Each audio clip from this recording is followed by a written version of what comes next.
Diretamente do Brasil, Brasília, Distrito Federal. Quem vos fala, mestre Dinho, trazendo sempre informações na palma da sua mão, com notícias de utilidade pública, nacional e internacional. O mestre Dinho, eu quero aqui, antes de iniciar esta live, eu quero falar sobre o Pix do juiz Oscar Aníbal Chapan. Pix, Oscar Aníbal Chapan, @gmail.com. Repito, Oscar Aníbal Chapan, @gmail.com. Está na descrição desse vídeo. Bom dia, mestre Dinho. 12 de junho de 2025, horário 6h31. A discussão do marco da internet, formatado pelo Supremo Tribunal Federal, está restringindo o Brasil fazer parte do sistema Gesara-Nezara, Emilat Mundial, do Marco Mundial de Telecomunicações, elaborado e satisfeito em sentença pelo Supremo Tribunal Mundial, que estabelece o sistema Gesara-Nezara na gestão do Sr. Trump. A moeda resetada em todo o planeta, todas as moedas, elas serão recolhidas a serem substituídas pelo Amero, no dia 1º de janeiro de 2026. Os países que não estiverem alinhados dentro das telecomunicações do sistema mundial, internet, todos eles já informados de que esta janela de telecomunicações internacional mundial favorecem ao sistema financeiro a ser qualitativo e também monitorado para que ninguém possa provocar nenhum tipo de crime na internet. Fato que está acontecendo nos países manipulados pela internet: China, Brasil, Europa, Oceania. Todos que estão manipulando a internet estão com os sistemas financeiros de pagamento em litígio. Por quê? Porque foram detectados hackers, foram detectados digitadores do sistema de governo desses países a roubar, a proceder a desvios de pagamentos de bancos, de infraestrutura de luz, água, de telefone, todos eles já identificados. O sistema será tomadas em decisão da lei Magnitsky, da lei IEPA e também captura e prisão através da Interpol. Maiores informações entraremos em contato. A seguir, as matérias. Por favor, viralize isto.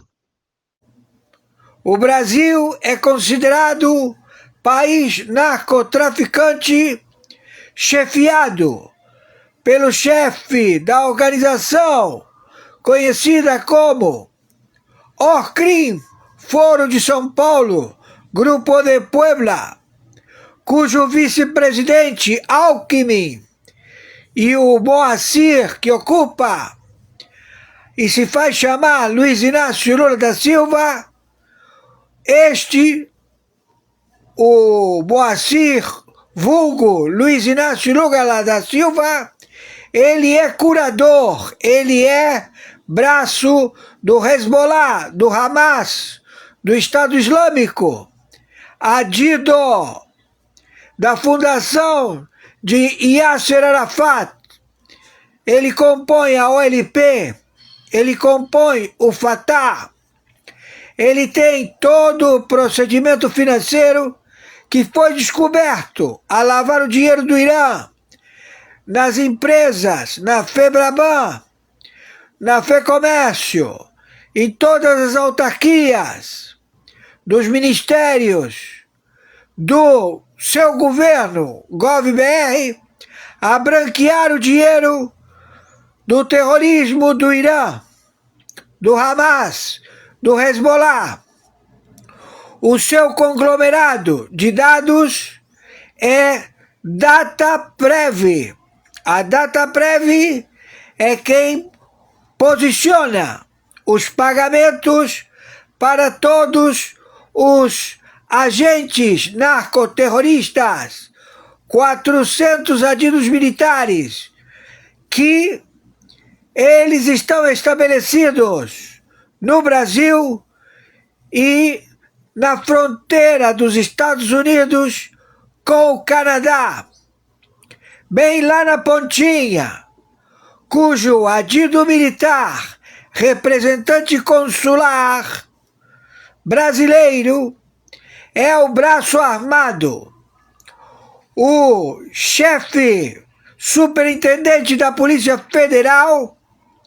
Ele se locomoveu ao encontro do embaixador nos Estados Unidos da América, embaixador brasileiro, a dar plano de fuga para o Canadá a 400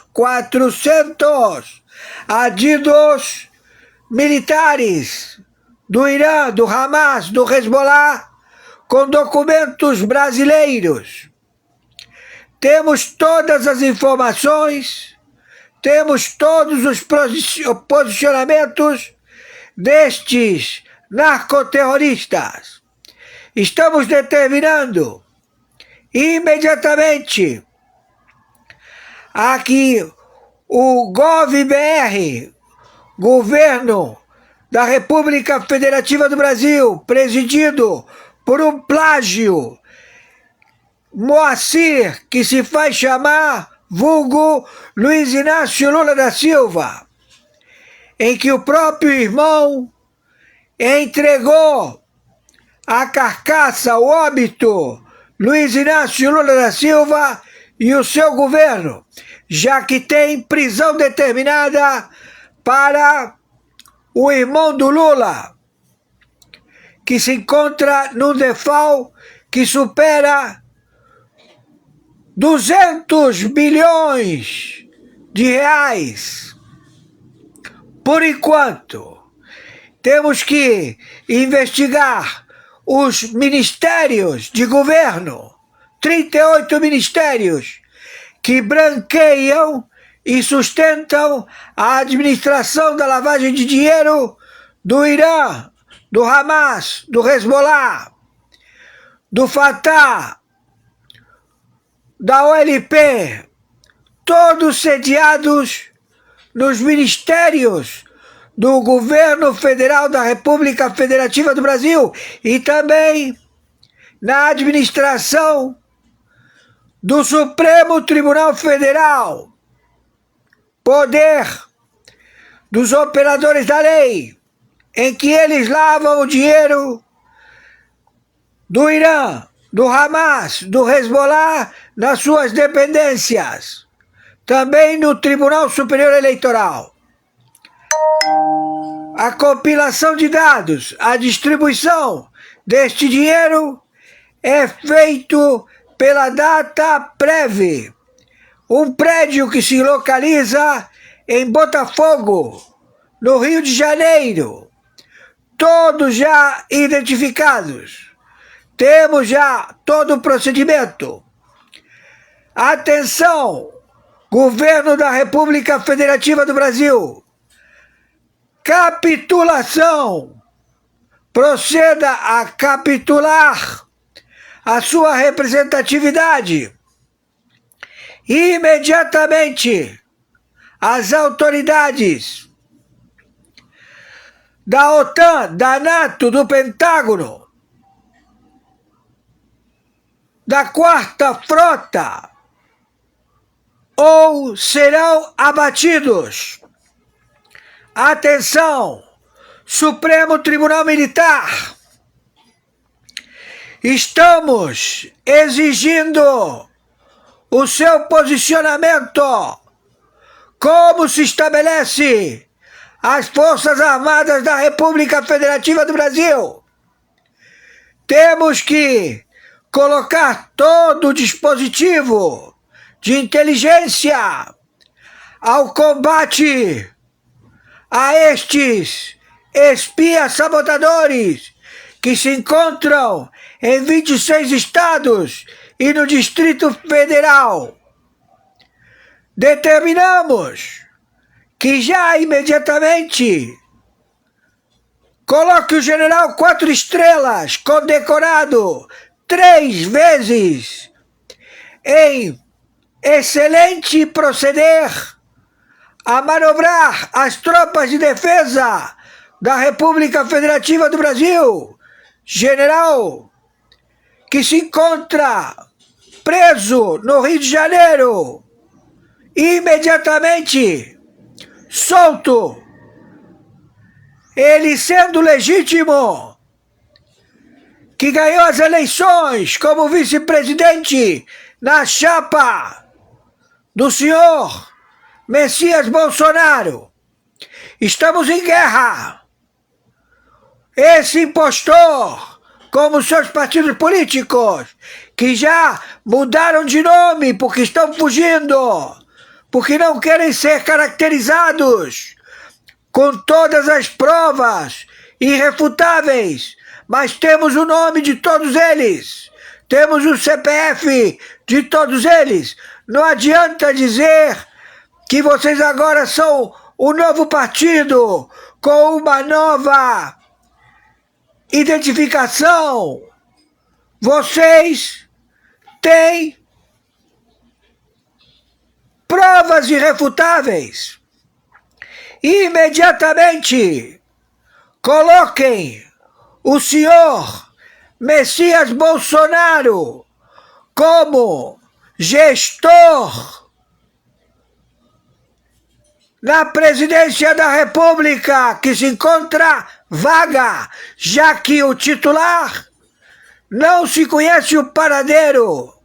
Luiz Inácio Lula da Silva está desaparecido.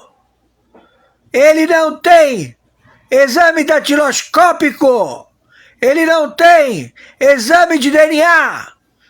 Quem está aí é um impostor, filho da chamado Moacir, e o seu escolta Alckmin, todos identificados com o narcoterrorismo do Irã.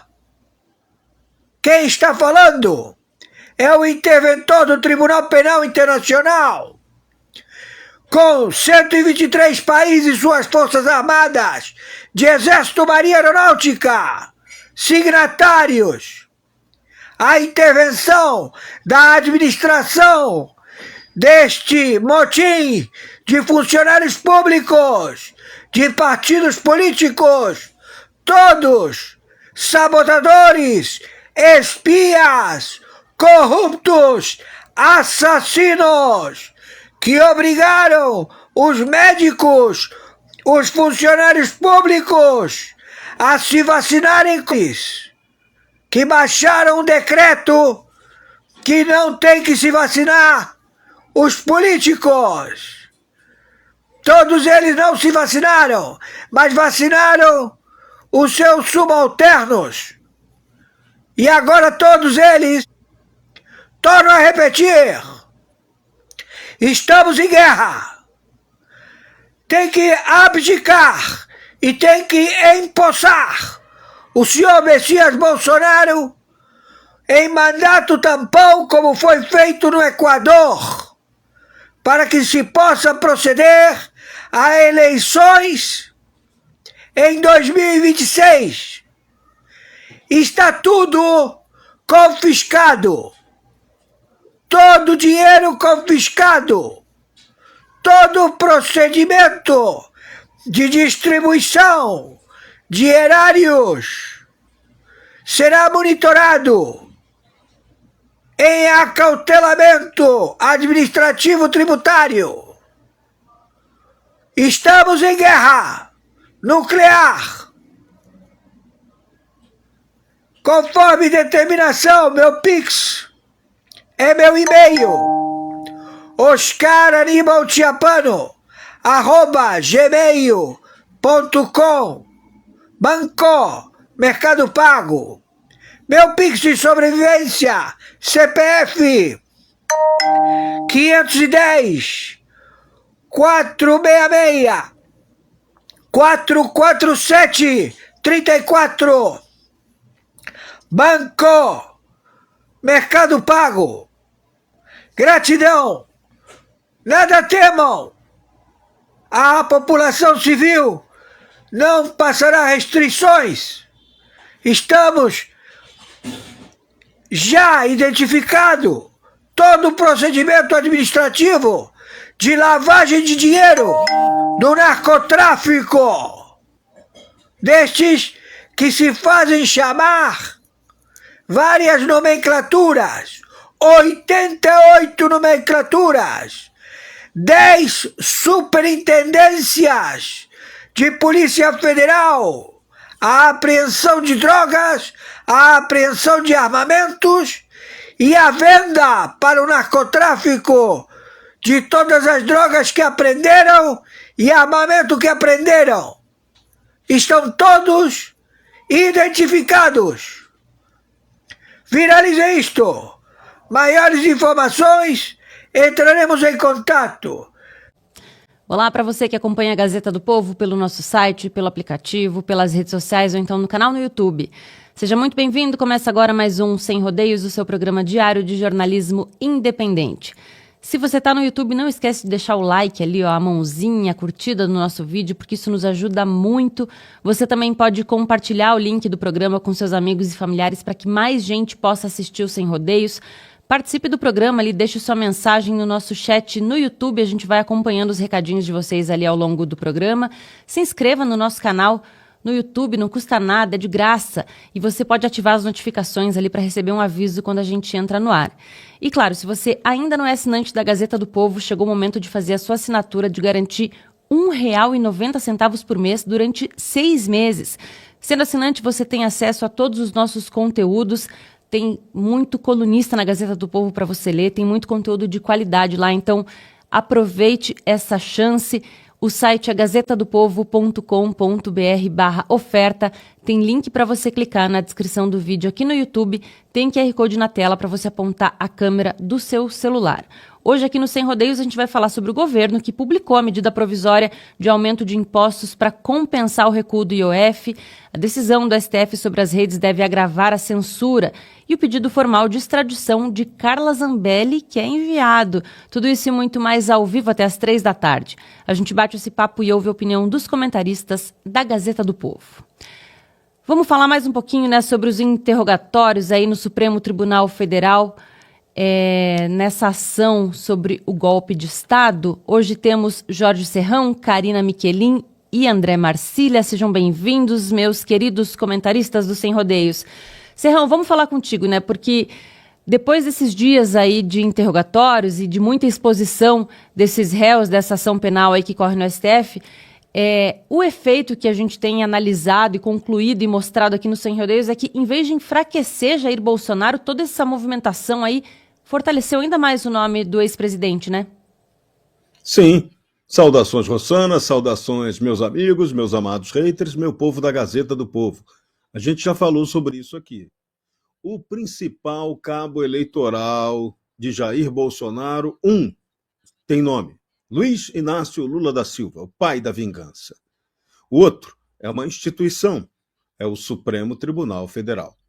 Se Jair Bolsonaro tivesse perdido a eleição e ninguém tivesse dado bola para ele, se alguém tivesse dito assim, perdeu o Mané, e Bolsonaro talvez não tivesse com o impacto que tem hoje. Esse é o problema.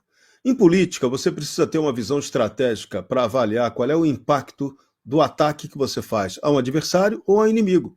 Às vezes, o efeito é colateral e não tem a intenção que você pensava inicialmente de destruir ou neutralizar aquele adversário.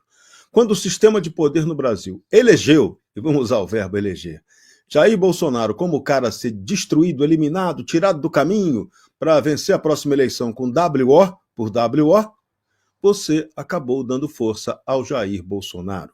Quando se decretou, o bolsonarismo morreu, vencemos o bolsonarismo, olha outra frase, hein? Vencemos o bolsonarismo. Foi vencido realmente? Não foi, mentira. 2 pontos importantes de se destacar. Primeiro, bolsonarismo, esse negócio não existe. Não existe uma doutrina que reúna as ideias de Bolsonaro e sua família para formar uma ação política. Isso é rampeiro do ponto de vista da análise de ciência social, você batizar o fenômeno por esse termo. O fenômeno não é esse. O fenômeno brasileiro é um fenômeno que vai muito além do ideológico. Não tem bolsonarismo, não tem seguidor específico das ideias de Bolsonaro. Tem alguém que acredita num presidente que fez um trabalho pautado numa palavra. E essa palavra hoje é a palavra-chave para o Brasil, para definir de que lado as pessoas estão. Honestidade. O Brasil hoje está dividido de verdade, não na questão ideológica, está dividido entre aqueles que são a favor de verdade da honestidade e os que não são, e que são até desonestos do ponto de vista ideológico. Então essa divisão está muito clara. Então não tem bolsonarismo. Tem quem torce por alguém que fez um trabalho honesto.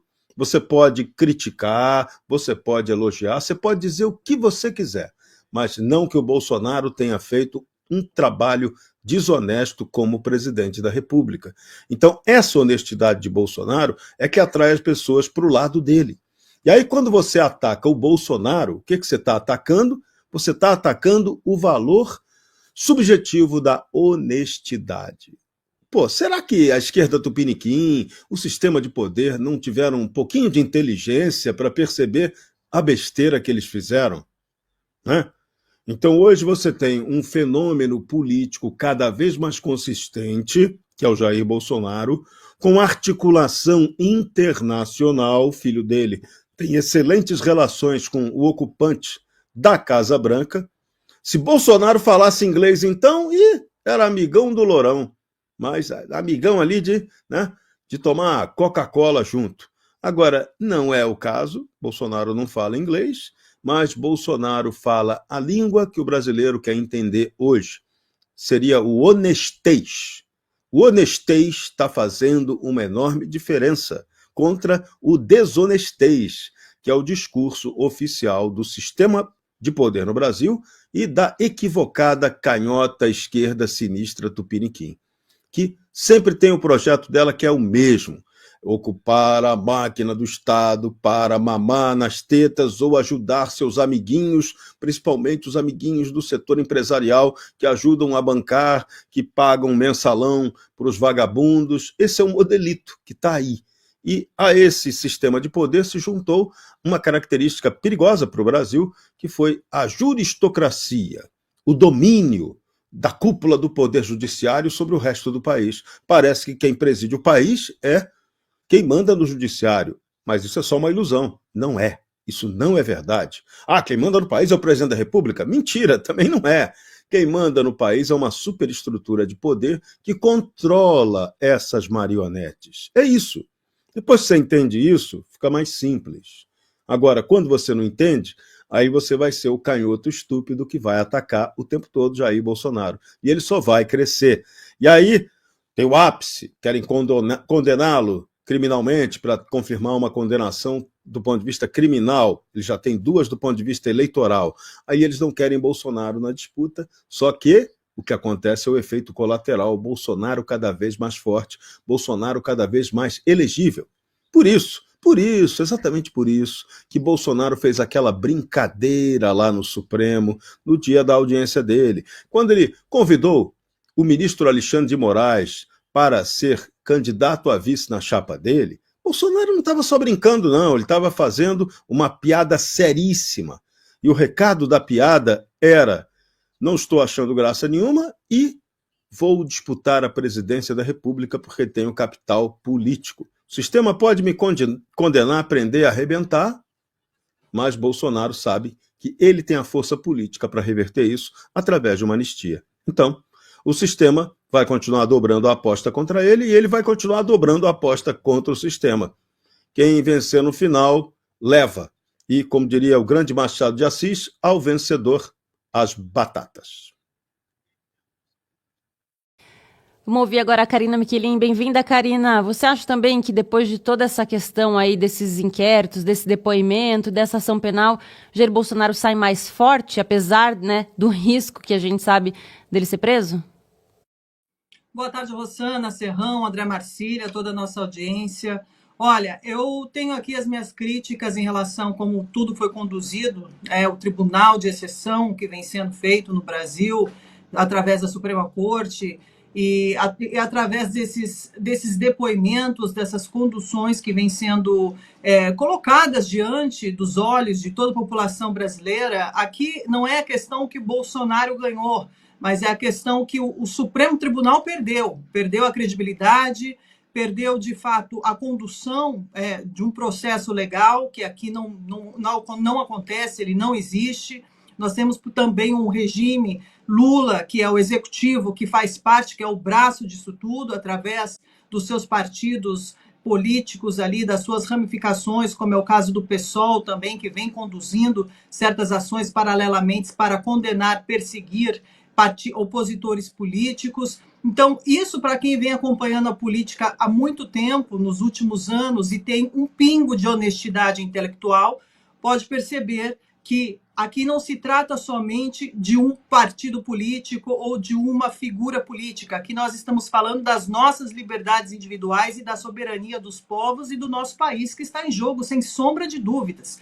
Então, eu acho que as pessoas estão observando que isso vem acontecendo de forma muito autoritária, ditatorial, até mesmo dentro da Suprema Corte. Foi uma vergonha como foi conduzido tudo isso. Você pode falar em relação à jurisprudência, à legislação, a como vem sendo aplicado, que isso é de praxe, isso não é de praxe. A gente vem escutando muitos juristas e pessoas do meio mesmo do direito que condenam as ações do Supremo Tribunal Federal e de como eles vêm organizando esse processo que nasce já de forma muito questionável, como a gente já vem falando aqui desde o início, como ele nasce através de investigações com pesca probatórias, com perseguições diretas a opositores políticos. Então, a gente está falando de um processo político, nós não estamos falando de justiça aqui ou de crimes que, de fato, configuram um atentado à abolição do Estado Democrático de Direito, ou muito menos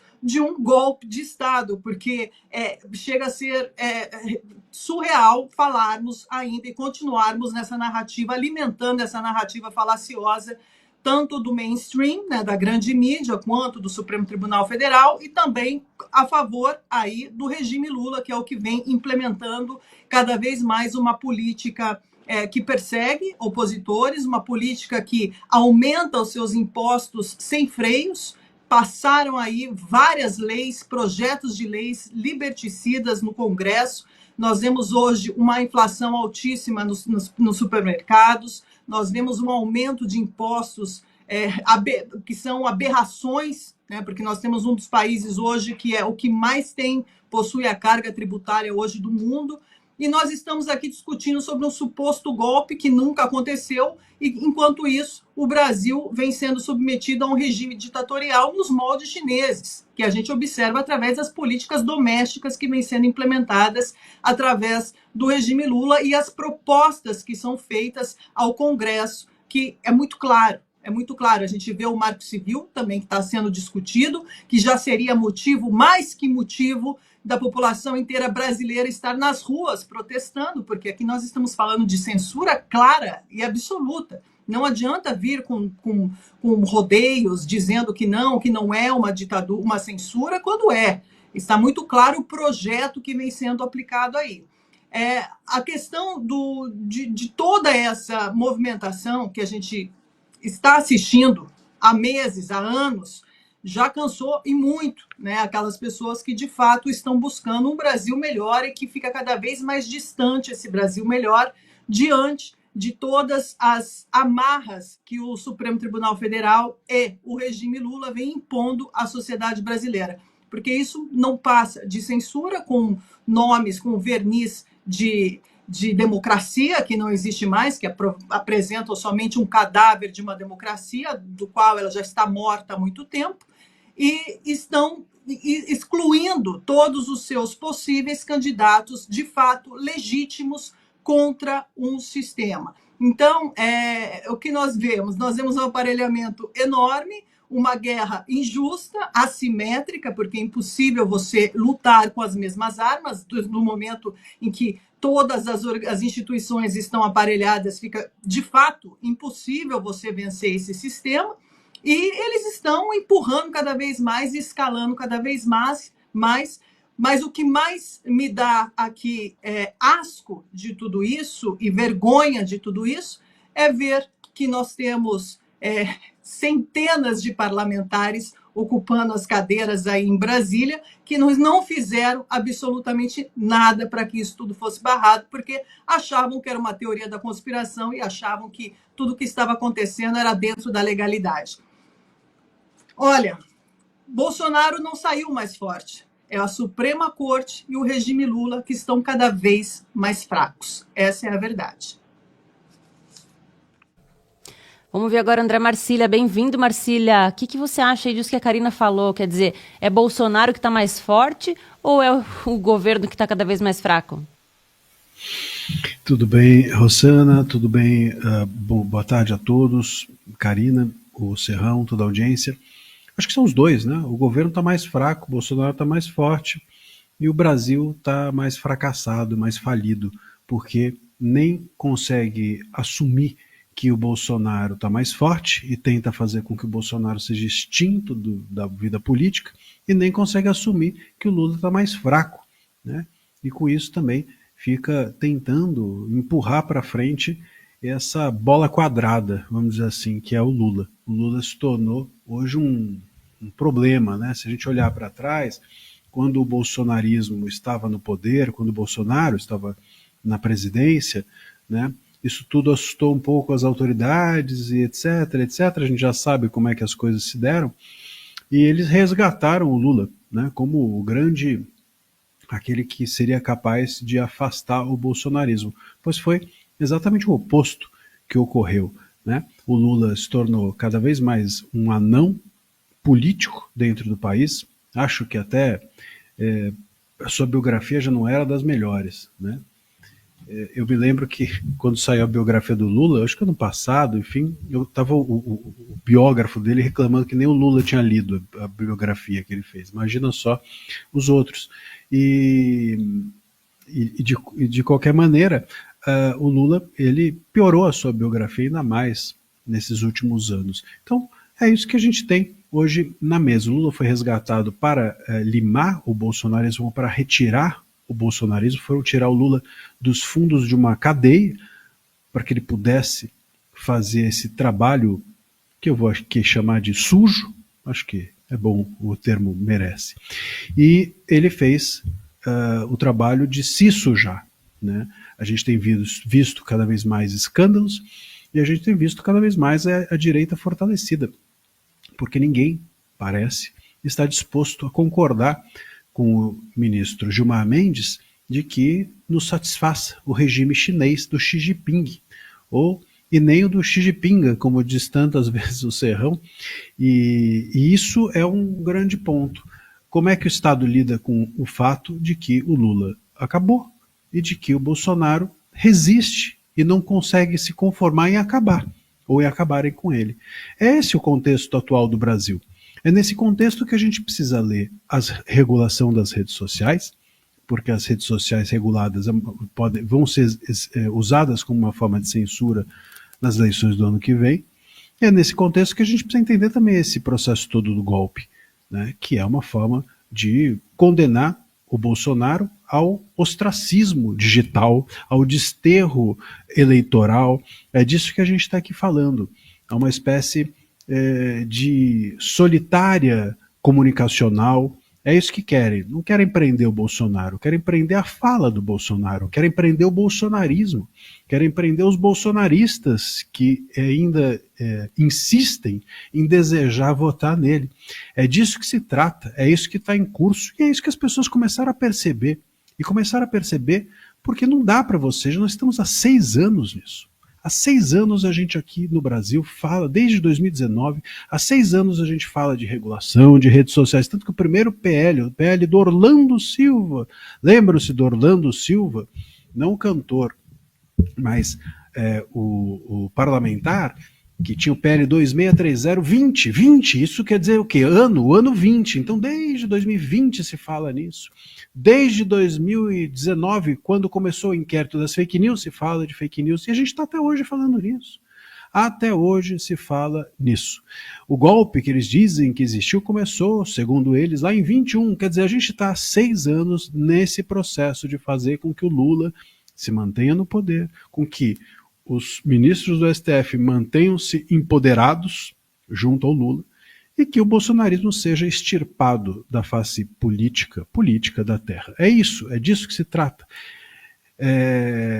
Nesse contexto, a gente precisa entender que o povo não está aceitando, o povo não está querendo, não está topando esse projeto de recivilização, como diz o Barroso. É isso que é recivilizar para eles. Recivilizar é enfiar a goela abaixo, bater com um taco de beisebol na cabeça das pessoas e fazer com que entre lá dentro que o governo Lula é democrático e que o bolsonarismo é extremista e não pode, portanto, existir. As pessoas não estão aceitando, estão tomando a tacada de beisebol na cabeça, isso todos nós estamos, mas não estão aceitando e repetir sim, amém para as coisas que estão sendo impostas. Vão tentar agora de novo com as redes sociais, vão tentar agora de novo com a condenação clara e evidente do Bolsonaro, mas o pessoal do chat que está aí nos vendo, o pessoal que nos assiste, o pessoal que nos procura nas redes sociais, o pessoal que acompanha o nosso trabalho, a gente vê, as pessoas não estão, mas não são idiotas. Ninguém é burro, ou que pelo menos ninguém é burro a ponto de passar 6 anos tomando chicotada nas costas, ouvindo o mesmo ladainho, o mesmo discurso, Lula é democracia, todo o resto não é. Lula é democracia, todo o resto não é. Ninguém consegue ouvir 6 anos esse discurso e acreditar. O Lula jogou o país na lama, politicamente, economicamente, fica trazendo um chinês, o Gilmar Mendes falando da China, o Dino fazendo piada. O que virou esse país? Virou uma palhaçada. O tal do circo que o Moraes tanto disse que não queria que fosse o tribunal dele, bom, e eles fizeram aquele tribunal se tornar um circo, com esse objetivo. E não só, fizeram com que o Brasil todo se tornasse um circo. Um circo que cada vez mais está sem a sua cobertura, sem a sua lona, porque os olhos dos Estados Unidos e do mundo inteiro começam a se voltar para o que a gente está fazendo aqui dentro. Agora, ontem teve a notícia, que passou meio batido, mas que é relevante, de que o Eustáquio teve a sua extradição negada para o Brasil de novo, e de forma definitiva pela Espanha. É um país, a Espanha não é um país de extrema direita, hein, como gostam de dizer. Não é. Mas é um país dizendo que o Brasil persegue politicamente as pessoas por exercerem a liberdade de expressão. É um país definitivamente dizendo isso. Onde vamos parar? Bom, não sei. Eles não desistem de nos fazer ter de acreditar nessa ladainha deles. Talvez eles queiram implantar aqui realmente o regime chinês. Daqui a pouco a gente fica preso, daqui a pouco a gente some. Espero que não cheguemos a isso.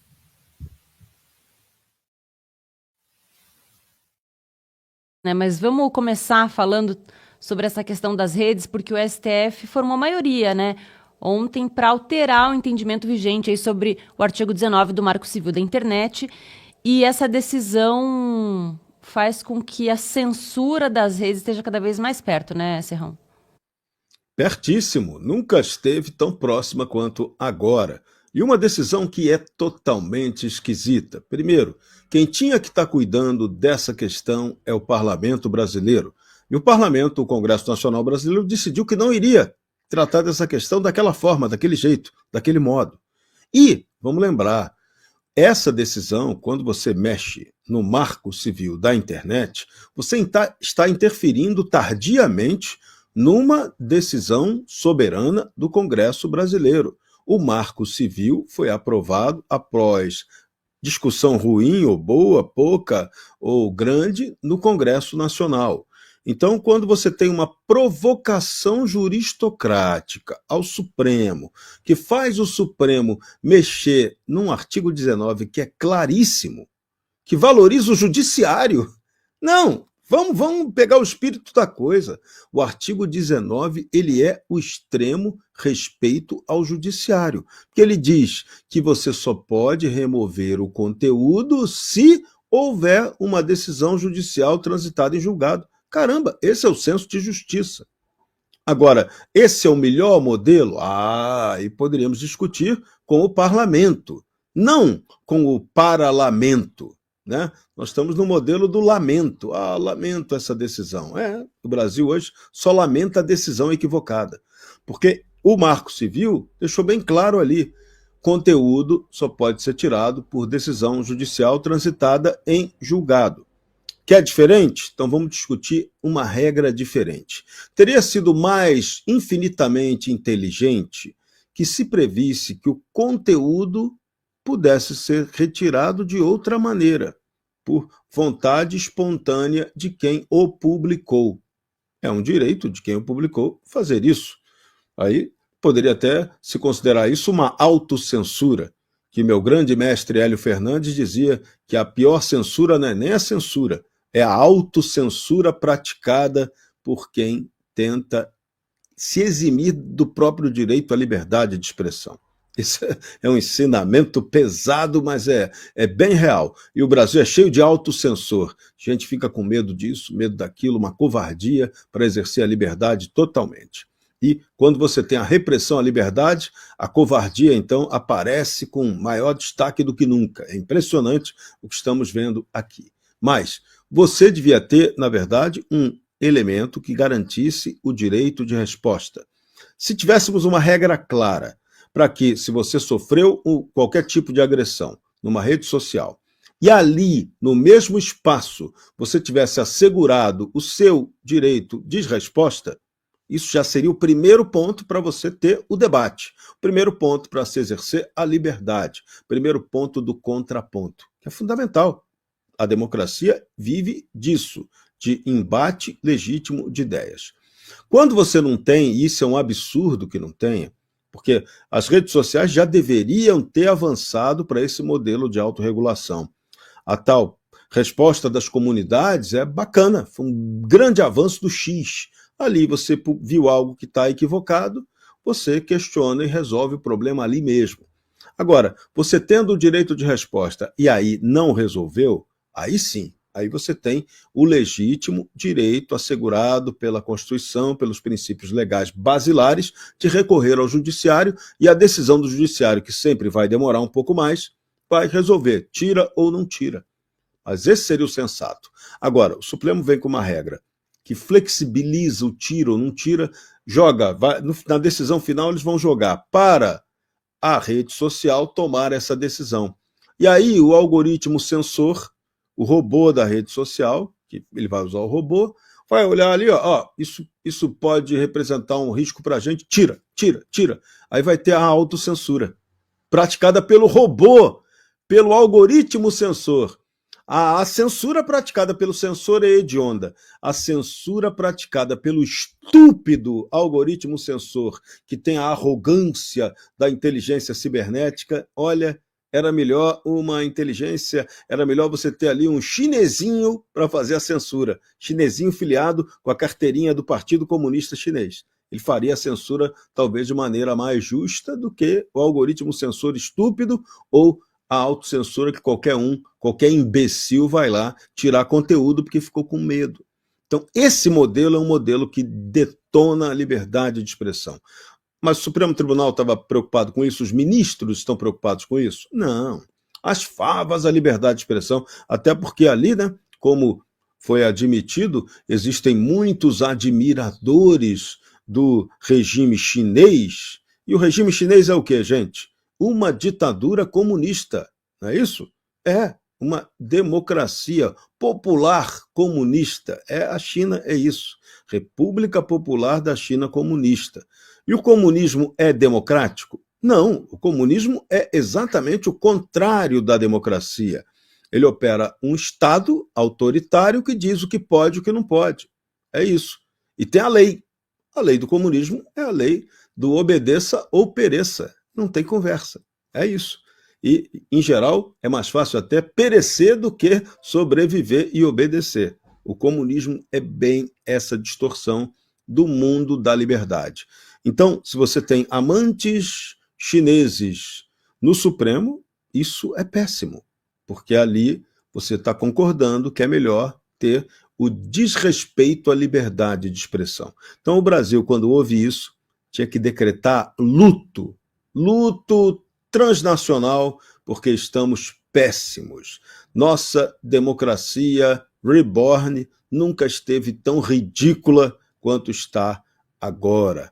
Assassinaram a democracia tupiniquim, sequestraram o que parecia ser algum arremedo de democracia por aqui, e agora nós estamos no meio da luta pela liberdade. E essa luta não vai ser fácil, porque quem tem o poder não quer liberdade. Quem tem o poder não tem respeito pelo senso verdadeiro de democracia. Quem tem o poder quer só ocupar o poder para ter o poder e ter os benefícios oriundos disso. Então, estamos naquele problema, né? E tem um problema maior ainda, que o Eclesiastes da Bíblia definia muito bem. Vaidade das vaidades, diz o Eclesiastes, tudo é vaidade. O Brasil hoje é um espetáculo dantesco de vaidade. Então, é nisso, em cima desse pecado capital gravíssimo, que o Brasil está sendo jogado para o abismo. Vamos ver se a gente consegue salvar o país de ir para esse inferno das profundezas. Vamos continuar trabalhando. E é a nossa missão torcer, trabalhar duro e acreditar que é possível ter liberdade por aqui um dia. Hoje, eu garanto que não temos. Karina, quero ouvir a sua opinião aí sobre essa votação no Supremo, que ainda não encerrou, né? Mas como a gente já tem maioria formada, já tem um entendimento modificado aí pelo STF. O objetivo dessa Suprema Corte, desde o início da PL de 2020, do Orlando Silva, que é um comunista declarado, é esse, porque nós sabemos que na China não existe redes sociais, tudo pertence ao Estado, é tudo estatal. A comunicação é estatal, a mídia é estatal, as redes sociais é estatal, tudo é feito através de uma vigilância tecnológica que é usada hoje com muita maestria pela China. E esse modelo, ele é muito almejado por todos os países que têm como líderes progressistas, comunistas, socialistas, porque é um objeto de controle social, que na China deu muito certo, porque ele tem 1,5 bilhões de pessoas na China. Como que ele vai coordenar, controlar 1,5 bilhões de pessoas? Através da democracia? Impossível, dá muito trabalho. Porque o que essas pessoas hoje, dentro do Supremo Tribunal Federal, está fazendo e está trazendo para a sua tese e legitimando isso, é que a democracia dá trabalho. A democracia não dá para a gente ficar aqui abrindo vozes e deixando todo mundo falar, senão todo o nosso projeto de governo, todo o nosso projeto de lei vai por água abaixo. Isso vai atrasar ainda mais o nosso mecanismo.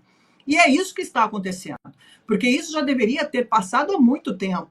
se não fosse pelas redes sociais, se não fosse através de jornalistas que viessem a público e dissessem de fato quais são os objetivos e quais são as consequências desse tipo de projeto de lei, isso já teria sido implementado há muito tempo. Juristas vêm dizendo, vêm exclamando o que de fato esses artigos, essa legislação que vem tentando passar aí através, até mesmo sem o Congresso, porque o Congresso não quis, porque declarou isso completamente inconstitucional e que isso ia de fato minar as liberdades individuais de cada indivíduo. Só que aqui nós temos sempre aquela famosa frase que quem assistiu aí a audiência de ontem, a sustentação oral dos juízes, sobretudo de Flávio Dino, que ele usou ali de forma infeliz o chat GPT para falar o que é a liberdade de expressão, que a liberdade de expressão não é absoluta, que não podemos deixar que essa liberdade de expressão se transforme em discurso de ódio, se transforme em desinformação, se transforme em atentado, em abolição do Estado Democrático de Direito, colocando em risco o Estado Democrático de Direito. Isso tudo são eufemismos que eles usam para legitimar aquilo que de fato eles querem, porque tudo isso, primeiramente, que nós não temos hoje na nossa legislação, nada que possa configurar crime a desinformação, o discurso de ódio e a ameaça à democracia, que é o que eles estão falando. Não existe. Mas aqui nós temos outros elementos dentro da Constituição brasileira que atuam sobre pessoas da mesma forma que você comete crimes na vida real, você também comete crimes na vida virtual. E não precisa de uma outra legislação para legislar no mundo virtual como se você fosse um avatar. Não é isso. Se você fala calúnia, injúria, difamação, crime contra a honra, que aqui eles estão falando muito nas instituições, eles querem proteger as instituições de críticas, porque elas não podem ser criticadas, elas não podem, principalmente o trabalho do jornalista investigativo está sendo completamente abolido e criminalizado diante desse tipo de projeto de lei e desse tipo de projetos aí que eles estão falando para calar vozes. Por quê?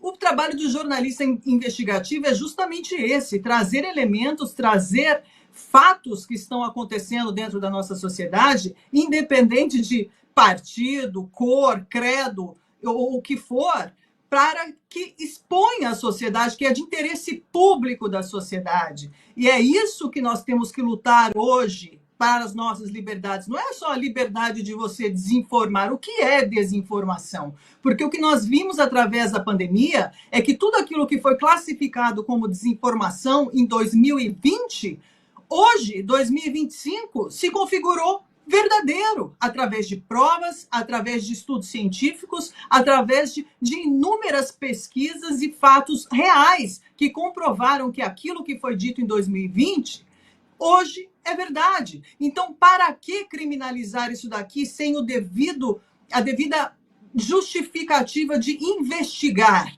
Porque é isso que nós temos que fazer. Se nós colocamos hoje qualquer notícia que seja com um alerta, trazendo a população, por exemplo, o caso do INSS. Esse caso do INSS vai acabar em nada, porque o próprio sistema já está minando uma suposta investigação em relação ao roubo dos aposentados que continuam sendo roubados. E são essas mesmas pessoas hoje que vêm defender os impostos, porque os impostos têm que ser feitos à população que são ricas, que são super ricos, e que os pobres não podem ter acesso pagando a quantidade de imposto que os ricos pagam sem ter os mesmos direitos. Isso tudo é completamente... Não existe uma métrica no pensamento dessas pessoas justa. Isso é uma desonestidade intelectual jamais vista, porque aqui, do mesmo jeito que você quer minar empresários e minar grupos de pessoas que estão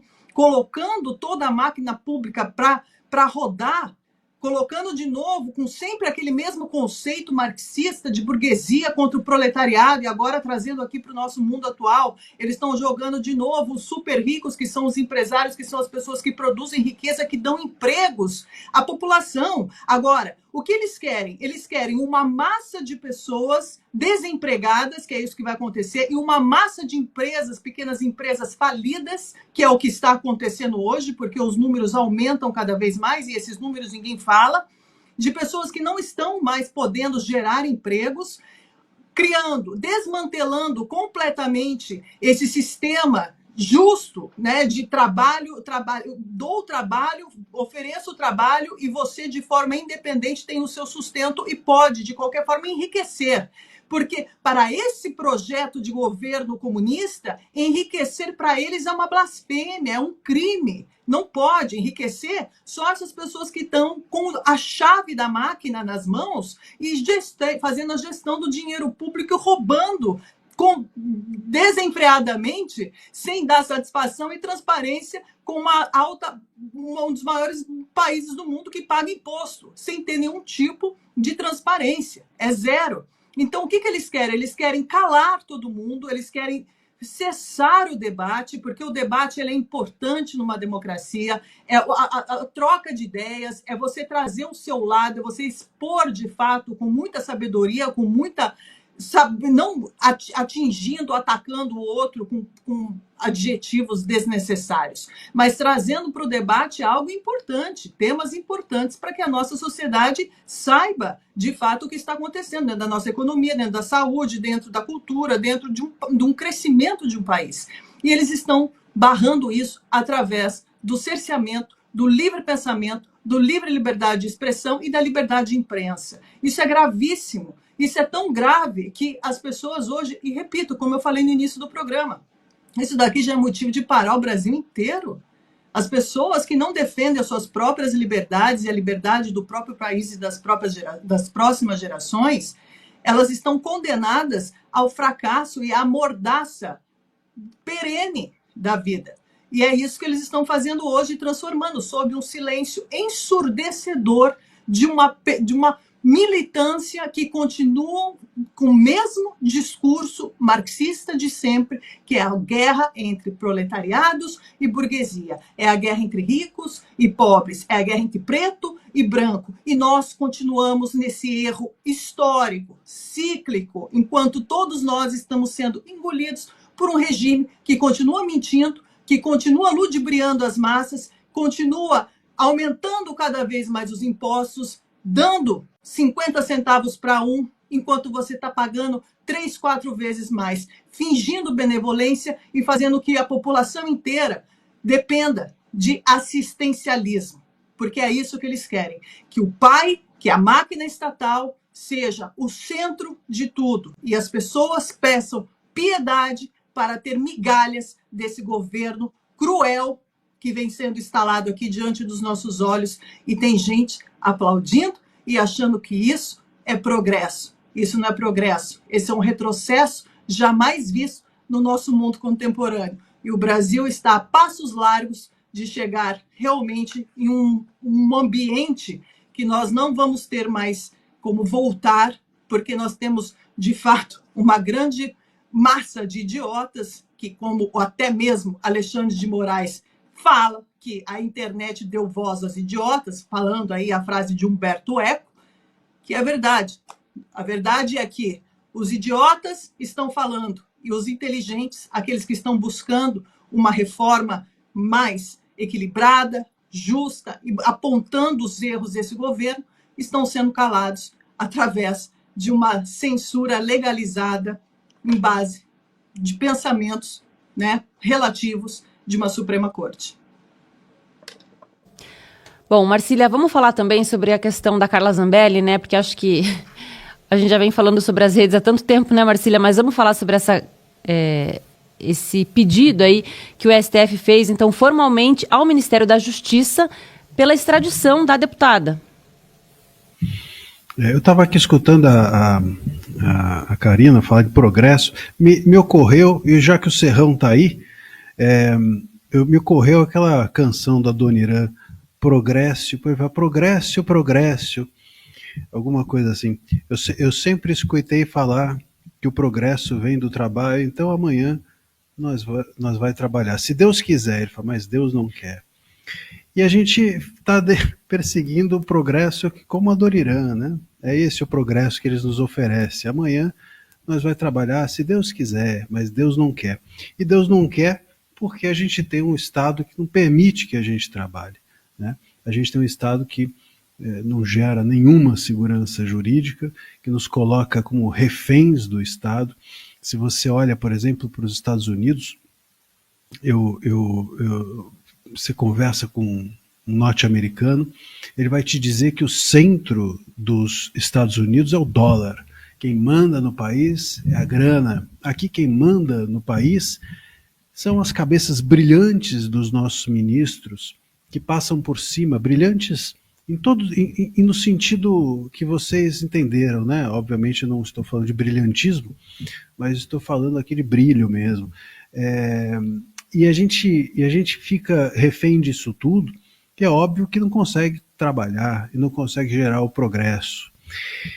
E a Carla Zambelli, o que a Carla Zambelli tem a ver com isso? A Carla Zambelli tem a ver com o fato de que nós estamos ainda piorando muito mais a nossa situação, porque o STF passou a se meter em todas as áreas, não apenas na área do progresso, do trabalho nosso, da possibilidade de nós termos capacidade laborativa, capacidade de trabalho, de trabalhar, mas começou a se meter também no Congresso, né?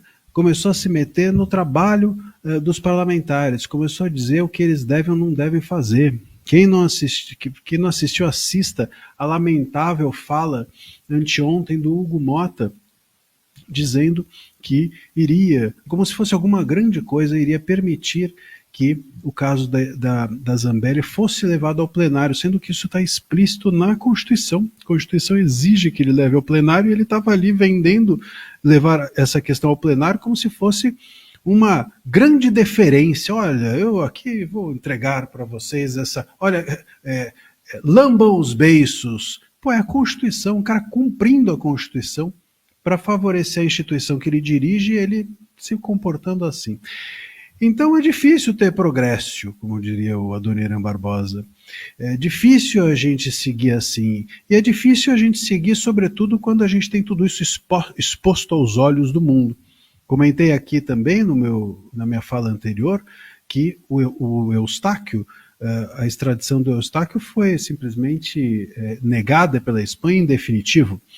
A extradição do Alan dos Santos foi ridicularizada pelos Estados Unidos na cara do Brasil, ao dizer, eu me lembro quando pediram, o nosso governo que pediu a extradição do Alan dos Santos, os Estados Unidos mandaram uma resposta para o Brasil com a seguinte expressão: aqui o que ele fez são só palavras. Pô, você quer maior humilhação do que o Estado virar para você e falar assim, olha, traga ele para cá porque ele é muito perigoso, o Estado fala assim, não, aqui o que ele fez são só palavras. É um negócio ridículo, a gente está passando um ridículo mundial e a gente tem tudo para passar um novo ridículo mundial agora com a Carla Zambelli. Já passamos vergonha na Espanha. Aliás, nesse caso do Eustáquio ainda teve aquele lance, não sei se vocês se recordam, mas de que nós soltamos aqui como uma espécie de chantagem, né? A gente soltou aqui um traficante de drogas. E porque eles não estavam querendo entregar o Eustáquio, um traficante que iria ser extraditado para a Espanha. Então ainda passamos esse ridículo, agora passamos mais um, já tínhamos passado no caso do Alan, e vamos passar provavelmente um novo ridículo no caso da Zambelli, porque acho difícil que haja extradição da Itália para cá. Seja por razões mais técnicas ligadas à extradição, mas seja porque o que está acontecendo no caso Zambelli é uma perseguição política. Não vou entrar aqui no mérito de se ela, o negócio do hacker, isso daí se foi feito é grave e merece punição. Não uma punição de 10 anos. Estão punindo a Zambelli em mais de 8 anos, porque para mais de 8 anos, pela nossa legislação, a pessoa tem que ser detida, tem que ficar atrás das grades. Então é uma forma de deixá-la atrás das grades e com isso impedir que ela exerça o seu mandato. Ninguém consegue exercer o mandato de dentro das grades, óbvio. Então é uma forma de impedi-la de exercer o mandato. Mas tudo bem, ainda que ela tenha cometido esse ato, não sei, não é o caso aqui de a gente analisar, mas tudo o que ocorreu depois disso foi perseguição política. Pô, tomaram ela como uma foragida sem que ela tivesse ordem de não sair do país. Suspenderam as redes sociais dela, sendo que isso é censura prévia. Suspenderam as redes sociais da mãe dela e do filho dela. Pô, o que eles têm a ver com isso? Sendo que isso é medieval, e a nossa Constituição veda. Que começaram a investigar os doadores de Pix para ela. As pessoas estão desesperadas. Eu tenho recebido pessoas me perguntando no Instagram, do nada, assim, sabe, no privado, doutor, eu vou ser preso, eu fiz uma doação. Sabe, é nesse lugar, as pessoas estão assustadas. Olha que loucura. Uma loucura.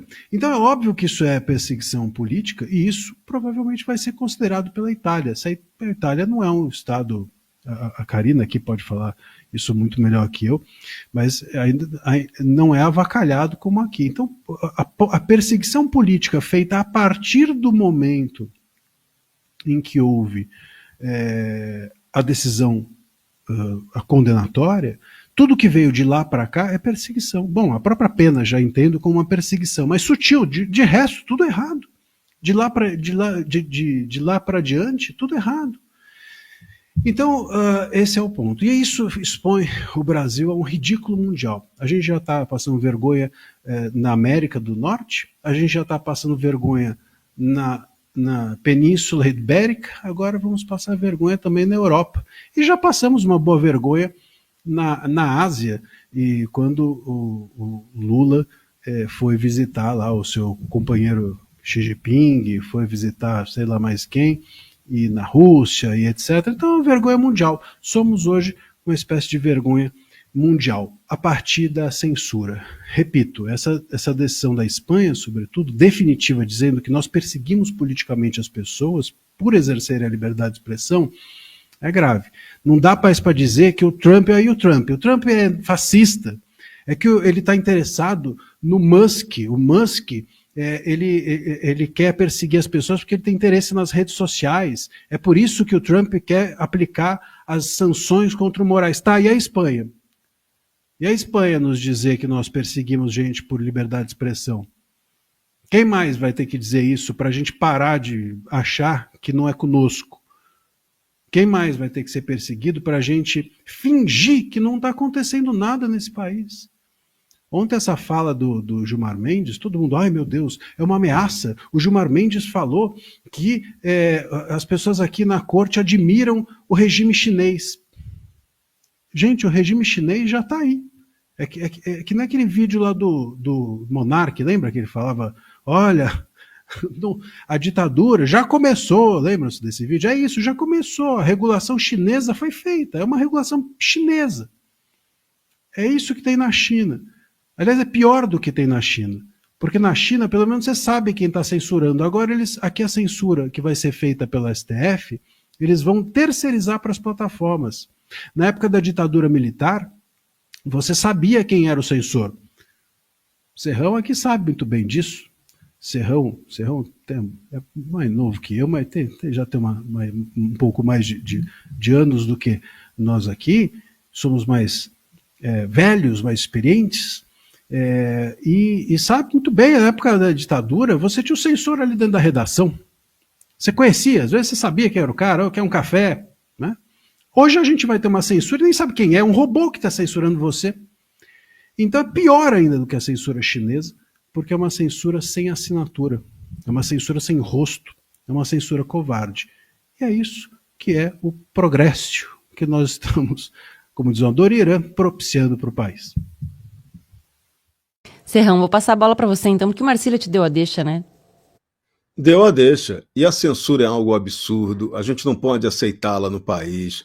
A censura foi oficial no Brasil entre 13 de dezembro de 1968 até 31 de dezembro de 1978. 10 anos de censura oficial com o Ato Institucional número 5, que foi promulgado num dia importante, numa sexta-feira 13. Amanhã é sexta-feira 13. Pois é, mas o Ato 5 foi promulgado numa sexta-feira 13 e nesse dia, só uma coincidência doida da história, nasceu o ministro Alexandre de Moraes, em 13 de dezembro de 1968. Mas isso é coincidência macabra, nada a ver com o ato 5. Mas o ato 5 foi muito sério. O ato 5 botou censura na imprensa brasileira, censura nos espetáculos, censura na arte, censura para tudo, oficial. No jornal, você tinha um censor designado, alguém da Polícia Federal ou alguém do Exército que estava lá, ia para a secretaria da redação, ficar verificando o que o jornal iria ou poderia publicar ou não. E muitas vezes ele dizia, não vai publicar, e o jornal não tinha nem matéria para botar no lugar, né? Naquela época não era informatizado, os jornais faziam a impressão a chumbo, pré-impressão utilizando linotipo, máquina que usa mistura de chumbo com antimônio e para produzir as caixas de caracteres que vão compor o material escrito. Aí aquilo ali saiu uma prova, que depois era uma prova taquigráfica, e o censor, ele olhar aquela prova taquigráfica. Aí ele liberava ou não. Aí, está liberado, ele escrevia lá, liberado pela censura. O cara tinha o prazer de dizer, liberado pela censura. Então, censurado, ele metia o carimbo ali, ou então nem metia nada, dizia, joga no lixo, e não publicava. Gente, isso é triste. Isso é um momento hediondo que o Brasil passou por isso. E hoje, por isso que eu não aceito quando você tem qualquer jornalista que possa defender qualquer tipo de censura. Jornalista que defende censura é um corrupto, porque a censura é a corrupção do jornalismo. O jornalismo ele é baseado na liberdade para descrever a verdade objetiva dos fatos, dos acontecimentos. E para deixar que você dê a opinião. A opinião pode ser verdadeira ou falsa, você pode concordar ou não com ela. Né? Não tem esse conceito estúpido que estão tentando impor para a gente aí de fake news, é um conceito que não existe. Da mesma forma como o conceito de desinformação, ele é soviético, ele também não existe. Existe informação verdadeira ou falsa, correta ou não, tendenciosa, e você pode dar características, você pode adjetivar a informação, mas falar de desinformação, não. Alguma coisa informa certo ou informa errado. Então, o prefixo des não cabe nessa palavra, é estúpido, agride a mínima inteligência da língua, qualquer que seja a língua, e sobretudo a nossa língua portuguesa, que é espetacular. Então, censura é inaceitável. A gente não pode voltar agora ao tempo da censura. E o Marcílio lembrou, naquela época você tinha o Brucutu, que estava lá na Secretaria de Redação, fazendo a censura. Agora, a censura é feita pelo estúpido algoritmo censor. Ou então pela vontade de algum poderoso que diz, isso aí tem que ser censurado, vou meter a caneta, e não publique-se, apague-se. É isso. Isso é o degredo digital, isso aí é o apagamento da história, isso é um negócio totalmente medieval. Medieval. O pessoal fala do Torquemada, e o Torquemada parece um santo perto do que a gente está vendo nos inquisidores atuais que estão de plantão aí pelo mundo afora. E em vários pontos do Brasil também, cheio de Torquemada, cheio de gente querendo promover a Inquisição permanente. Então nós não podemos aceitar isso, nós temos que lutar contra essa barbaridade. Esse é o nosso dever. Se a gente vai vencer essa batalha, se a gente vai se dar bem, ou se vai sofrer uma repressão inexpugnável que acabe com a gente, é do jogo. Mas a gente aceitar isso não pode aceitar. Jornalista que fala que é a favor da censura, de regulação, é corrupto. Chamem ele de corrupto. É corrupto. Não tem outro termo para usar, não. Ele é um jornalista ignorante. Não, ele não é ignorante, ele é corrupto, ele é criminoso contra a informação. Tem que usar o adjetivo certo. O grande Paulo Breguet, companheiro da nossa querida Gazeta do Povo no Café com a Gazeta, ele lembra sempre esse detalhe. Temos que utilizar a palavra certa, o conceito preciso, o mais preciso possível. Jornalista que defende censura é corrupto. Então vamos combater a corrupção na imprensa. Tem que ter liberdade, tem que ter o contraditório, doa quem doer. Às vezes você não gosta do contraditório, mas você tem que aceitá-lo, tem que respeitá-lo. A palavra respeito é a essência da democracia. A tolerância também é outra palavra indispensável para o regime democrático. E hoje o que a gente está vendo é o contrário. É o desrespeito, é a intolerância, é a ilegalidade flagrante, é o total, é rasgar uma Constituição que a gente não sabe mais o que vale e o que não vale dela. Ela virou um objeto que nada vale porque nada está valendo quando tudo vale, né? Então a coisa está virando uma bagunça de um jeito que você está no tempo do vale tudo, sem Odete Roitman para arrumar um namorado bonitão. Aliás, hoje é dia dos namorados. Então o Brasil não devia estar flertando com a ditadura, com o regime chinês, não. A gente tinha que estar tentando namorar a democracia. Só que a nossa democracia virou democracia reborn. Então, você arrumar uma namorada falsa não vai ser uma coisa muito legal, não. Então, vamos lutar para que a gente possa ter a democracia de verdade, que a gente tenha orgulho para admirá-la. Vamos lutar para que a gente tenha no Brasil instituições que façam-se respeitar pela democracia, façam-se respeitar pelo exemplo da coisa certa a ser feita, e não pela imposição totalitária ou autoritária. Aqui não tem tantos admiradores do regime chinês quanto se pensa que tem. Não tem. Eu não sou admirador do regime político chinês. Eu, pelo menos, da minha parte, garanto isso. Karina, já que você está aí na Itália, né, o que você acha que vai dar esse pedido oficial aí de extradição da Carla Zambelli? Antes de falar o que vai dar, Rosana, eu gostaria de falar o que está acontecendo, né, aqui, de fato. Vocês já tiveram informações através do Paulo Figueiredo que a Polícia Federal esteve na Itália, através aí, aqui se fala polizia in borghese, que são polícias que não estão fardadas, estão vestidas normalmente, e que esteve em uma suposta casa, apartamento onde estava a Carla Zambelli. Essas polícias chegaram em um carro que depois, lá na frente, a gente vai contar, nós tivemos mais elementos que já estamos tendo, através de investigações, enfim, jornalísticas, porque aqui eu falo como jornalista e espero defender a minha profissão até o fim. E aqui abro esse parêntese e assim será, porque o meu trabalho ele é feito através da busca incessante da verdade dos fatos.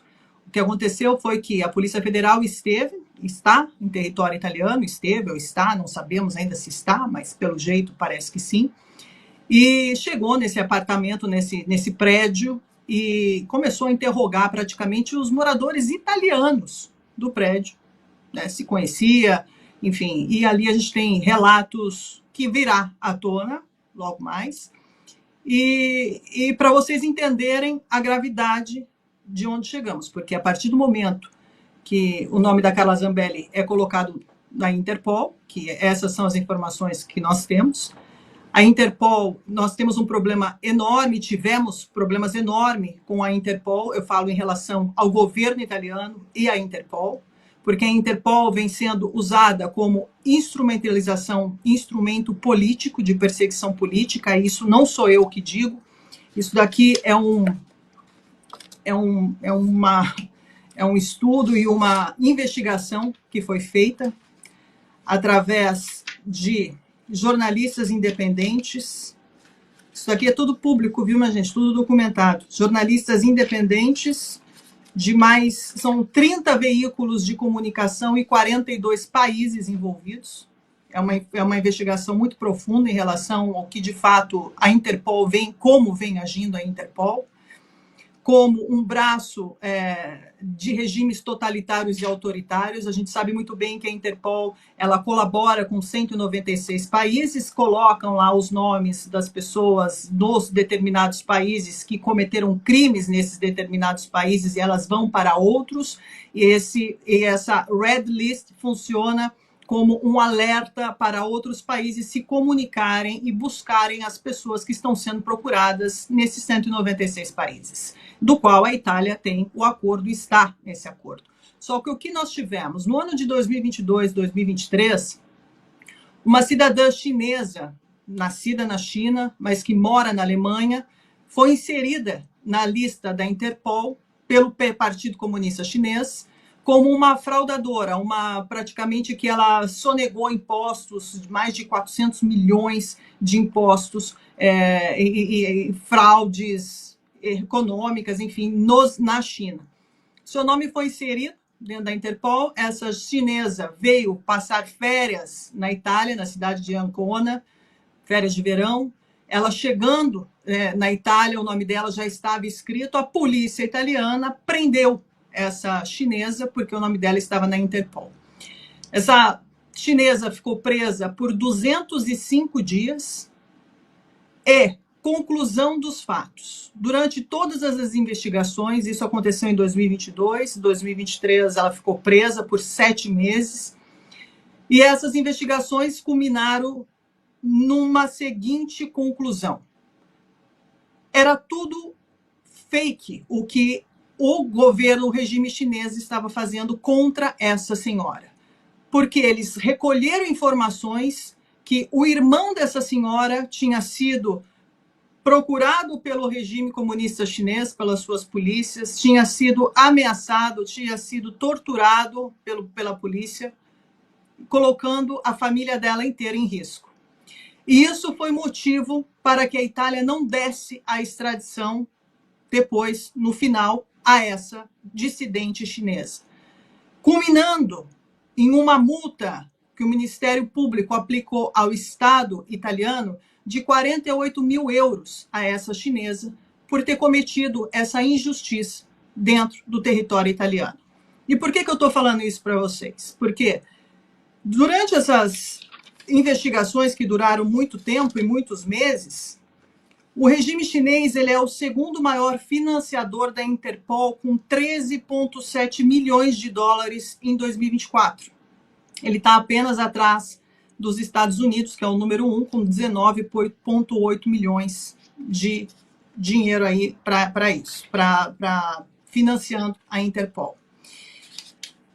Essas pessoas estão usando o aparato policial, principalmente Rússia, China, Irã e Turquia, para colocar nomes de dissidentes políticos perseguidos dentro dos seus países na lista da Interpol, com um claro propósito de perseguição política.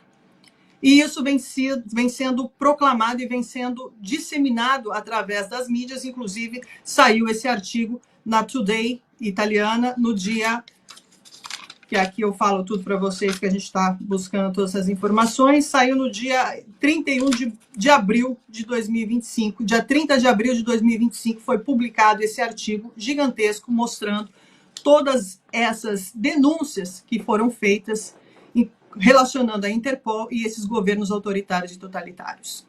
Pois bem, diante de tudo isso, a Itália teve que pagar uma indenização a essa chinesa. Agora a Itália está muito mais atenta a tudo isso que vem acontecendo e sabendo de como esse braço da Interpol vem funcionando com esses regimes autoritários e totalitários para culminar em perseguições de dissidentes em países que essas pessoas estão passando em cima dos direitos humanos, perseguindo familiares dessas pessoas e colocando familiares em risco, sendo torturados, sendo desaparecidos, né, que é o caso da China também, com o partido chinês. Só que nesse ponto eles têm um problema enorme, porque a China ela é um país potente com a economia, né, que gira bastante, e esses países, de uma certa forma, estão alinhados a esse regime por questões econômicas. Então, por isso que ninguém fala sobre isso.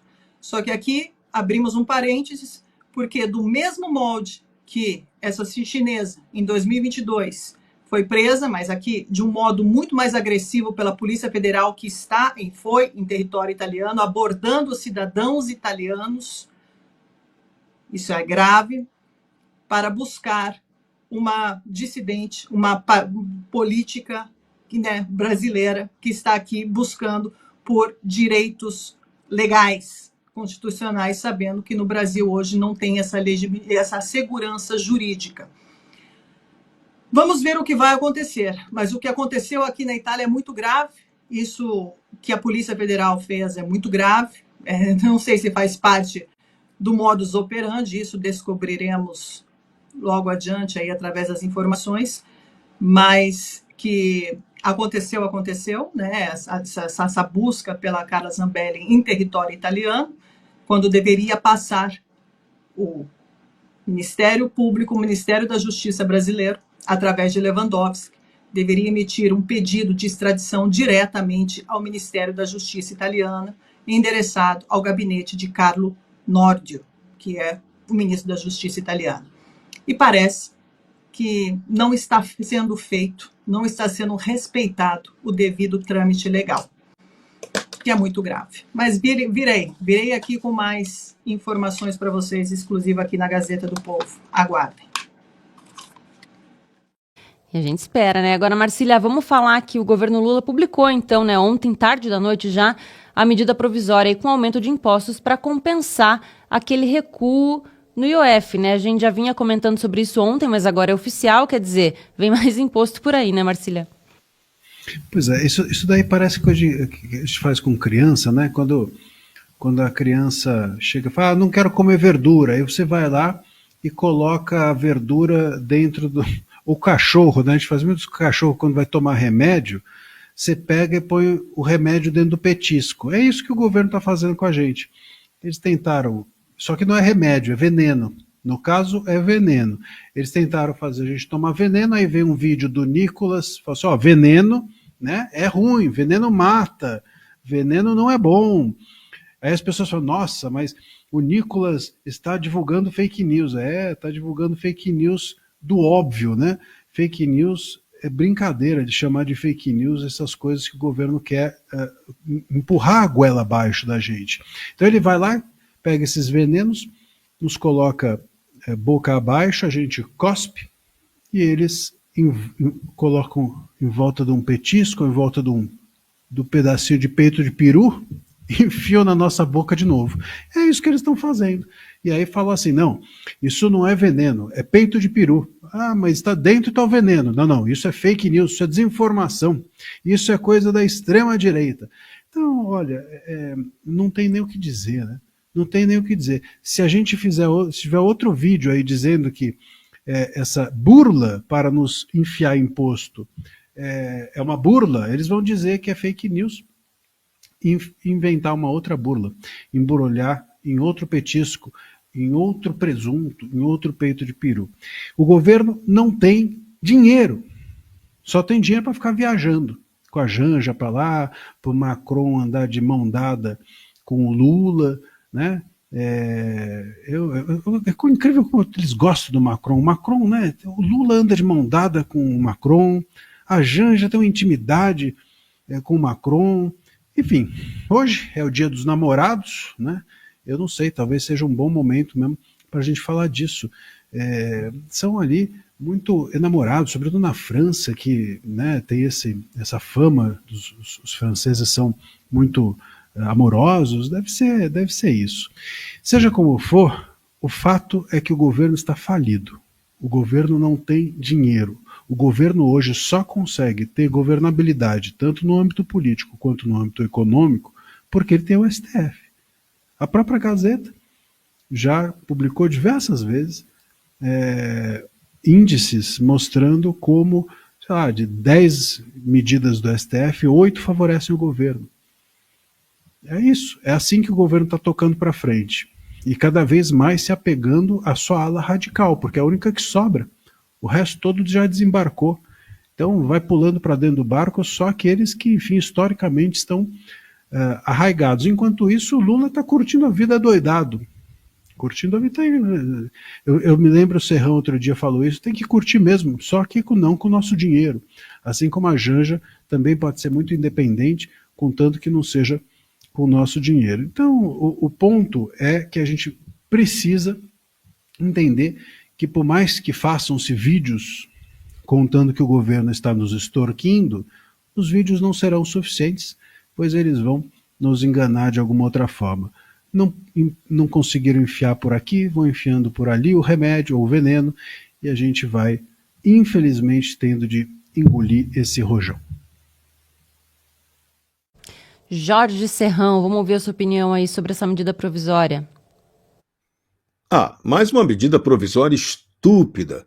E o duro é você ver um artigo da imortal Miriam Leitão, imortal da Academia Brasileira de Letras, dizer que aumento de imposto pode ser bom. Não, o título é esse mesmo. Ó. Nem todo aumento de imposto é ruim, não, é bom. É bom aumentar imposto. Em lugar nenhum que é bom aumentar imposto. Tanto que a gente está vendo o exemplo contrário. Enquanto aqui no Brasil a turma da esquerda defende mais Estado, mais imposto, mais taxação sobre a gente, na Argentina o presidente Javier Milei faz exatamente o contrário e ainda esculhamba. Olha a última declaração do Milei. Ele está dizendo que o Estado é uma organização criminosa e os impostos são um roubo. É isso, vamos repetir? O Estado é uma organização criminosa e os impostos são um roubo. Javier Milei, esse é o cara. Ele está dando o exemplo de como se governa um país que estava no buraco por causa do peronismo canhoto e agora começa a renascer. Com o quê? Com capitalismo, com liberdade, com respeito à lei, que tem legalidade com legitimidade. É o Javier Milei, aqui do lado, da Argentina. E a gente, na contramão da história, aumentando cada vez mais imposto, inventando taxação onde não cabe, e o Estado não fazendo o mínimo dever de casa. Porque se você aumentar seu imposto ainda para pegar o dinheiro e aplicar produtivamente, não seria bom, mas ao menos você está dando uma justificativa de que o dinheiro tem uma finalidade boa de utilização. Aqui não. O Estado brasileiro, o governo brasileiro, ele não faz nada para reduzir o gasto público. Ele não trabalha em função da qualidade do que é feito com o dinheiro arrecadado da população. Então, isso é um lixo de desgoverno. E esse lixo de desgoverno só quer arrecadar mais para quê? Para bancar o esquema deles, para endividar ainda mais esse Estado que já está no limite do endividamento e para agradar no fim das contas. Que quem rola a dívida pública brasileira? Quem é que ganha dinheiro com o endividamento brasileiro? Os grandes bancos nacionais e internacionais. Então, esse desgoverno, que de vez em quando você vê aí um canhotinho aí falando mal de banqueiro, nada, eles são a alegria dos banqueiros. Os banqueiros no Brasil ganham cada vez mais dinheiro, lucram cada vez mais, graças a essa canhotice que está comandando o Brasil há décadas. A mentalidade rentista medieval tupiniquim que acaba com isso aqui. A realidade rentista medieval é imposto, imposto e imposto. A gente tem que superar isso, a gente tem que chegar e entender o quanto é importante um trabalho que está sendo feito pelo Javier Milei na Argentina. Mas aqui nós temos uma dificuldade cultural a ser superada, porque o brasileiro ainda tem uma mentalidade muito Estado-dependente. Então, se você é muito Estado-dependente, você acaba precisando gerar dinheiro para esse Estado se sustentar e para você depender dele. E aí, como é que o Estado vai ter mais dinheiro? Através de imposto, não tem outro jeito. Então, o nosso cachorro ele não para de correr atrás do próprio rabo e a gente tem que dar uma ajeitada nesse cachorro, né? Porque o poste está mijando em cima desse cachorro, porque o poste não aguenta mais ver o cachorro fazer tanta caca, tanta besteira. Então, vamos mudar o modelo de Brasil. Mais Javier Milei, menos Miriam Leitão. Karina, vou passar para você, então, se quiser comentar essa questão do IOF, ou então, se quiser falar sobre o apoio que Lula manifestou a Cristina Kirchner, né, após ela sofrer uma condenação definitiva por corrupção. Alguém aqui esperava o contrário? É óbvio que são os seus cúmplices, companheiros do Foro de São Paulo e toda essa ligação que existe com a América Latina há muito tempo. Cristina Kirchner, sabemos muito bem que é uma grande companheira de Lula, e eu só estou esperando quando que o Lula vai botar o tapete vermelho ou mandar o avião da FAB para buscá-la, na Argentina para dar asilo político a ela, porque eu nem duvido disso, porque foi o que ele fez com a do Peru, né? Com a do Peru, que foi isso que ele fez, trouxe para o Brasil. Então, assim, não tem. Eles se protegem, o sistema se protege, o regime se protege muito bem, porque eles têm uma quantidade de dinheiro enorme que eles roubam e furtam dos cofres públicos dos governos, que é claro, isso a gente viu na Argentina. O Serrão falou muito bem aí do Javier Milei, que ele falou desde o início que o Estado é criminoso, e é criminoso a partir do momento que pessoas criminosas usurpam do Estado, usam do Estado, do poder do Estado, para angariar fundos, para trazer todo esse dinheiro para os seus projetos pessoais, projetos políticos, projetos ideológicos, que vem sendo sustentado por uma grande massa de população que não tem a menor ideia que o seu dinheiro está indo para financiar ditaduras, para financiar regimes totalitários e autoritários. O Brasil, através do BNDES, de Lula, regime Lula, durante décadas, financiou quem? Cuba.